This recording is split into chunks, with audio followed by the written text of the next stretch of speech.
اگر ہم صرف یہی سمجھتے رہیں گے کہ اسد الدین اویسی آئے گا تو ان کے ووٹ کٹ جائیں گے، ان کے ووٹ کٹ جائیں گے، نہیں میرے عزیز دوستوں اور بزرگوں، میں جوڑنے کے لیے آیا ہوں۔ میری زندگی کا مقصد جوڑنا ہے، توڑنا میری فطرت میں نہیں ہے۔ یہ رشتہ اس وقت تک میرا اور آپ کا قائم رہے گا جب تک اللہ سبحانہ و تعالیٰ مجھے زندہ رکھے گا۔ جنید اور نصیر کو زندہ جلا دیا گیا مگر اس کے خلاف آواز نہیں اٹھائی جاتی ہے۔ مگر کیا راجستھان کی سرکار نے یا بہار کی سرکار نے اصغر شیخ کو کچھ دیا؟ نہیں دیا۔ کیوں نہیں دیا؟ کیونکہ یہاں پر کوئی لڑنے والا نہیں ہے، یہاں پر کوئی آواز اٹھانے والا نہیں ہے۔ اسی لیے میں آپ سے کہہ رہا ہوں کہ آپ کے پاس جب سیاسی طاقت ہے تو وہ آپ کے نمائندے کے روپ میں آپ کی طاقت نظر آتی ہے۔ ناانصافی کے دور کا خاتمہ ہوگا، ورنہ ہوگا یہ کہ صرف آپ ووٹ ڈالنے والے بن جائیں گے، ووٹ لینے والے کبھی نہیں بنیں گے، کبھی ان بچوں کا مستقبل روشن نہیں ہوگا۔ اور ہمارا ماننا یہ ہے کہ بھارت کی راجنیتی میں آپ کو اپنی ایک سیاسی آواز بنانا بہت ضروری ہے۔ لوگ اکثر کہتے ہیں کہ الپسنکھیک سماج ہو یا دلت سماج ہو یا کمزور یا پچھڑا سماج ہو، ان سے انصاف نہیں ہوتا۔ میرا ماننا یہ ہے اور میرا جواب یہ ہے کہ اس سماج کو اگر انصاف چاہیے تو ان کو اپنے ایک سیاسی نمائندے کو اپنے ایک سیاسی طاقت کی بنیاد پر ان کو اپنے امیدوار کو کامیاب کرنا پڑے گا۔ اگر آپ کو امیدوار آپ کے ووٹ سے کامیاب ہو کر ودھائک بنے گا، ایم ایل اے بنے گا، تو وہ آپ کی تکلیف کو اور آپ کی ناانصافی کے خلاف آواز اٹھائے گا۔ بھارت کی جمہوریت میں جب تک آپ اپنے نمائندوں کو کامیاب نہیں کریں گے، آپ سے کوئی انصاف ہونے والا نہیں ہے۔ میں آپ کو صرف چند مثالیں دے کر یہاں سے رخصت ہو جاؤں گا کیونکہ ایک اور مقام پر ہم کو پہنچنا ہے۔ پچھلے دنوں آپ نے دیکھا ایک ٹرین میں ایک ریلوے پروٹیکشن فورس کے ایک کانسٹیبل نے وردی میں رہ کر اس ٹرین کے کمپارٹمنٹ میں لوگوں کے چہرے یا نام کو پکار کر ان کو گولی مار دی۔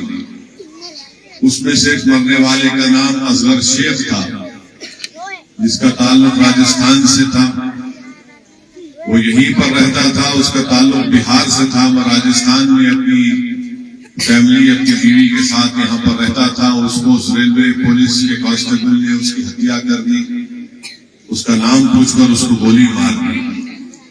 ایک اور شخص کو اس نے گولی ماری تھی، اس کا نام عبد القدیر تھا، وہ حیدرآباد کا رہنے والا تھا۔ اب آپ ایک اور شخص کو گولی ماری جن کے پریوار کے لوگ دبئی میں رہ گئے تھے۔ تو بہرحال جب عبد القدیر کو گولی ماری گئی اور ان کے پریوار کے لوگوں نے حیدرآباد میں ہم سے ہمارے پارٹی کے ذمہ داروں سے رابطہ کیا تو ہماری ویدھان سبھا میں اکبر الدین اویسی میرے چھوٹے بھائی نے کھڑے ہو کر وہاں کی سرکار سے اسمبلی میں اس بات کا مطالبہ کیا کہ عبد القدیر مرنے والا غریب تھا، اس کو سرکار فوراً اس کو ایکسگریشیا دے، پیسے کا اعلان کرے، اس کی بیوہ کو سرکار کانٹریکٹ میں نوکری دے اور اس کو سرکار اس بیوہ کے رہنے کے لیے گورنمنٹ کی ایک 2 بیڈ روم کی اسکیم ہے اس میں اس کو گھر دے۔ مجلس کے اس مطالبے پر فوراً سرکار نے اس کو 10 منٹ کے اندر منظور کیا۔ عبد القدیر کے دونوں بچوں کو اور اس کی ایک معصوم بیٹی بھی تھی، ان کے نام پر پیسہ بینک میں جمع کرایا گیا اور اس بیوہ کو نوکری کا خط بھی ملا، کاغذ بھی ملا جو سرکار نے دیا، اور آج سے مہینہ بھر پہلے پر اس بیوہ کو گورنمنٹ کے 2 کمروں کا ایک گھر بھی اس کو فری میں دیا گیا۔ یہ کیوں ہوا؟ کیونکہ حیدرآباد میں تلنگانہ میں مجلس اتحاد المسلمین کے 7 ایم ایل ایز ہیں، مگر یہی راجستھان میں اصغر شیخ کی جب لاش آئی تو جمیل صاحب گئے تھے ہمارے ریاست کے راجستھان کے صدر، مگر کیا راجستھان کی سرکار نے یا بہار کی سرکار نے اصغر شیخ کو کچھ دیا؟ نہیں دیا۔ کیوں نہیں دیا؟ کیونکہ یہاں پر کوئی لڑنے والا نہیں ہے، یہاں پر کوئی آواز اٹھانے والا نہیں ہے۔ دوسری مثال، راجستھان میں الپسنکھیک سماج کا بجٹ صرف 99 کروڑ تھا، ہم نے آواز اٹھائی تو اشوک گہلوٹ سرکار کو شرمندگی ہوئی تو انہوں نے اس کو بڑھا کر 250 کروڑ کر دیا۔ مگر آپ کو بتا رہا ہوں کہ تلنگانہ جس پردیش سے میں آتا ہوں وہاں پر مجلس کے 7 MLA ہیں اور الپسنکھیک سماج کا اقلیتوں کا بجٹ 2200 کروڑ روپے ہے. آپ بتائیے. اسی لیے میں آپ سے کہہ رہا ہوں کہ آپ کے پاس جب سیاسی طاقت ہے تو وہ آپ کے نمائندے کے روپ میں آپ کی طاقت نظر آتی ہے. اگر یہاں سے جاوید کو آپ لوگ کامیاب کر کے اپنے MLA بنا کر بھیجائیں گے تو مجھے یقین ہے کہ نہ صرف اس وِدھان سبھا بلکہ پورے راجستھان کے غریب عوام کو ایک انصاف ملنا شروع ہوگا.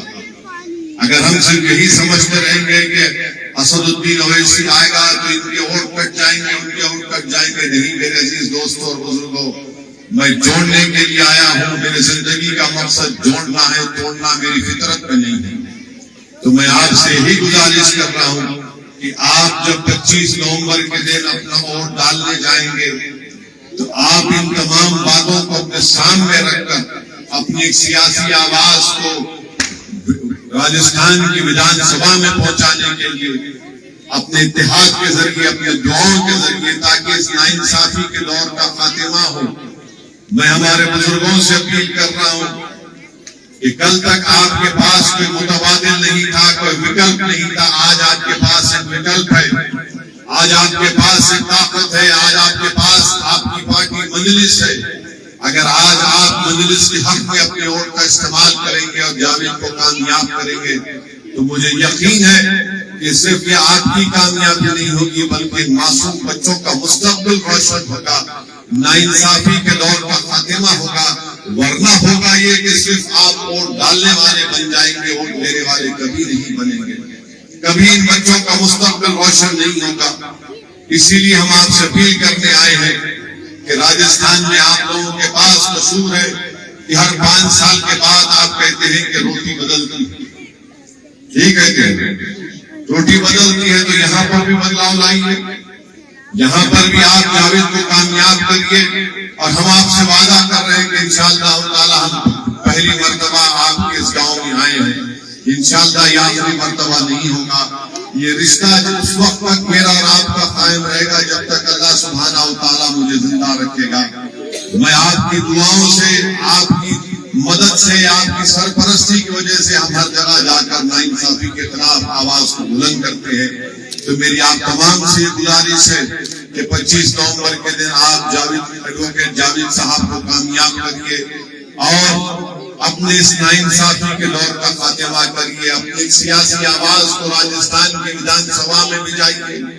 لوگ آپ سے پوچھیں گے کہ بھائی یہاں پر تو ہمارا ودھائک ہے، مگر اس ودھائک سے پوچھے تم نے کتنے بار راجستھان کے اسمبلی میں زبان کھولی، تم نے کتنی مرتبہ ناانصافی کے خلاف آواز اٹھائی. کانگریس کی سرکار ہے 5 سال سے مگر صرف لڑتی رہتی آپس میں ایک دوسرے سے. جنید اور نصیر کو زندہ کرا دیا گیا مگر اس کے خلاف آواز نہیں اٹھائی جاتی ہے. میری عزتدار ماں اور بہنوں، آپ سے اپیل کر رہے ہیں کہ ایک اچھا موقع آپ کے پاس ہے کہ آپ BJP کو بھی ہرائیے، کانگریس کو بھی شکست دیجیے اور اپنے آپ کو جاوید کو کامیابی، جاوید کی کامیابی جاوید کی نہیں ہوگی، آپ کی کامیابی ہوگی. یہ کل تک آ کر آپ کو بولیں گے وہ جیتے گا، یہ جیتے گا، یہ ووٹ کاٹے گا، مگر آپ کو اپنا ووٹ سوچ سمجھ کر استعمال کرنا ہے. اپنے بعد اس وِدھان سبھا میں آپ کے پاس ایک ہونہار اور قابل ایڈوکیٹ جاوید آپ کے درمیان میں ہے. جاوید ایک بے باک نیتا ہے اور بے باک آپ کا نمائندہ بنے گا جو آپ کی آواز کو اور آپ کی تکلیف کو اپنی تکلیف سمجھ کر لڑتا ہے اور لڑتا رہے گا. میری آپ تمام سے گزارش ہے کہ آپ مجلس اتحاد المسلمین کا ساتھ دیجیے، ہماری کامیابی کے لیے دعا فرمائیے. بہت بہت شکریہ.